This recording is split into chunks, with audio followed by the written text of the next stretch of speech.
Hello friends, आप सभी का स्वागत है आज की इस वीडियो क्लास में। और आज की इस वीडियो क्लास में हम लोग भारत के यवन राज्य के बारे में पढ़ने वाले हैं। यह वीडियो सीरीज जो हमारा चल रहा है वह लुसेंट समान ज्ञान का चल रहा है। यदि आप इस वीडियो लुसेंट के पूरे बुक को वीडियो के फॉर्म में देखना चाहते हैं तो आप हमारे चैनल को जरूर से जरूर सब्सक्राइब कर लीजिए, बेल आइकन को प्रेस कर लीजिए ताकि आपको इस सीरीज की सारे वीडियोज मिल सके। अगर आप इससे पहले की वीडियोज देखना चाहते हैं आप हमारे चैनल पर जाइए और प्ले लिस्ट में जाकर इसके पीछे वाले वीडियोज आप देख सकते हैं। चलिए शुरू करते हैं। यहाँ पर भारत के यवन राज्य के बारे में हम लोग पढ़ने वाले हैं। तो भारत पर आक्रमण करने वाले विदेशी आक्रमणकारियों का क्रम इस तरह से है: हिंदू, यूनानी, साक और पहलव और कुषाण। ठीक है, तो सबसे पहले हिंद हिंद यूनानी आए थे। ठीक है, हिंद यूनानी, उसके बाद साक, उसके बाद पल्लव पहलव और उसके बाद कुषाण। तो ये लोग जो थे वह भारत पर विदेशी आक्रमणकारी के रूप में थे। ठीक है, सेलुकस के द्वारा स्थापित पश्चिम तथा मध्य एशिया के विशाल साम्राज्य को उसके उत्तराधिकारी एंटियोकस प्रथम ने अक्षुण्ण बनाए रखा। ठीक है, तो एंटीओकस जो था वह सेलुकस निकेटर का उत्तराधिकारी था। अब यहाँ पर सेलुकस का उत्तराधिकारी कौन बना? एंटीओकस। ठीक है, एंटीओकस प्रथम जो था वह सेलुकस का उत्तराधिकारी बना। ठीक है, एंटीओकस द्वितीय के शासनकाल में विद्रोह के फलस्वरूप उसके अनेक प्रांत स्वतंत्र हो गए।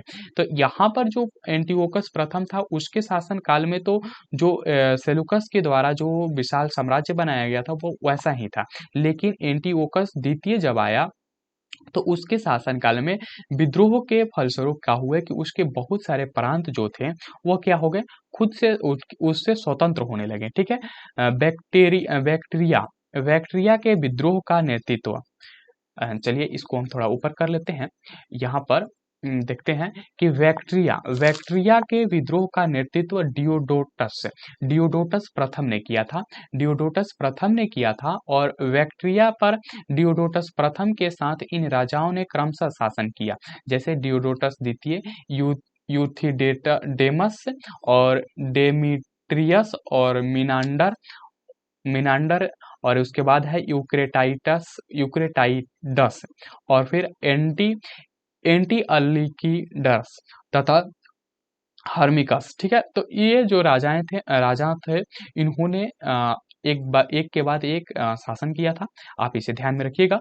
भारत का सबसे पहले आक्रमण वैक्ट्रिया के शासक के भारत पर सबसे पहले जो आक्रमण था वह वैक्ट्रिया के शासक डेमिट्रियस ने किया था। डेमिट्रियस जो थे उन्होंने पहली आक्रमण भारत पर किया था और इसने 190, ठीक है यहाँ पर ध्यान में रखिएगा कि 190 ईसा पूर्व में भारत पर आक्रमण कर अफगानिस्तान, पंजाब एवं सिंध के बहुत बड़े भाग पर अधिकार कर लिया और इसने साकल को अपनी राजधानी बनाया और इसे ही हिंद यूनानी या विक्टोरियाई यूनानी कहा गया।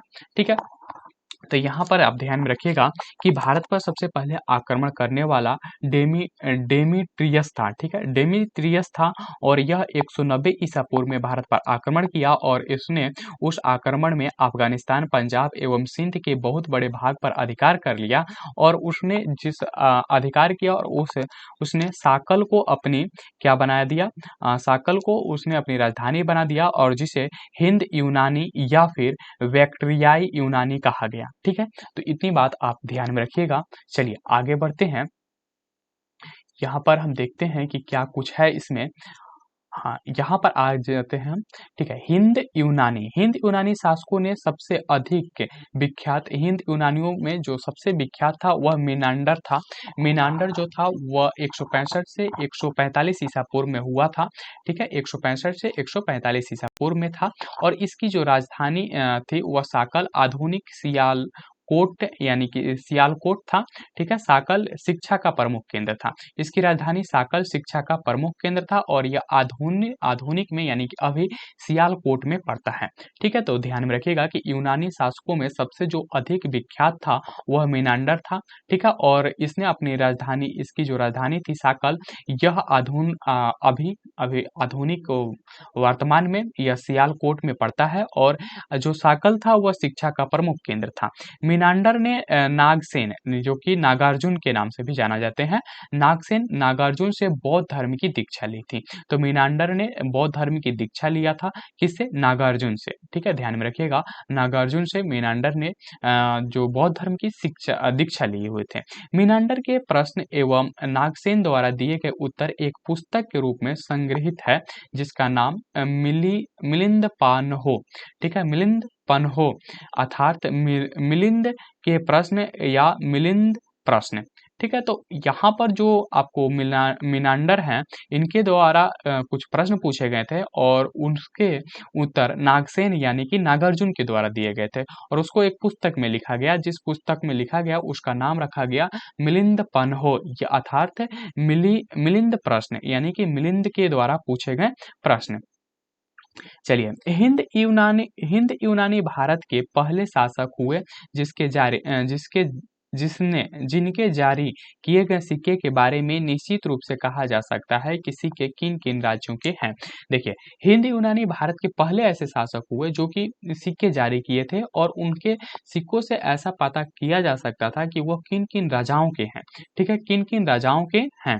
भारत में सबसे पहले हिंद यूनानी ने ही सोने के सिक्के जारी किए। अगर भारत में सोने के सिक्के जारी करने की बात आती है तो सबसे पहले हिंद यूनानियों ने सोने के सिक्के जारी किए थे। ध्यान में रखिएगा कि सोने के सिक्के हिंद यूनानियों ने सबसे पहले जारी किया था।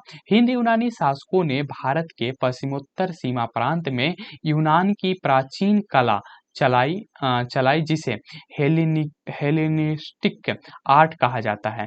हेलेनिस्टिक आर्ट जो था कहा जाता है और भारत में गंधार कला इसका उत्तम उदाहरण है।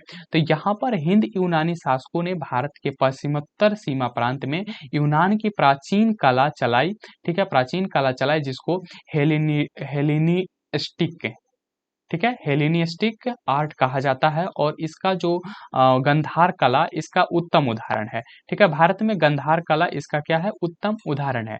यूनानियों ने पर्दे का प्रचलन आरंभ किया। इन्होंने ही पर्दे का प्रचलन आरंभ कर भारतीय नाट्य कला के विकास में योगदान किया। चूंकि पर्दा यूनानियों की देन था, इसीलिए यह यवनिका के नाम से प्रसिद्ध हुआ।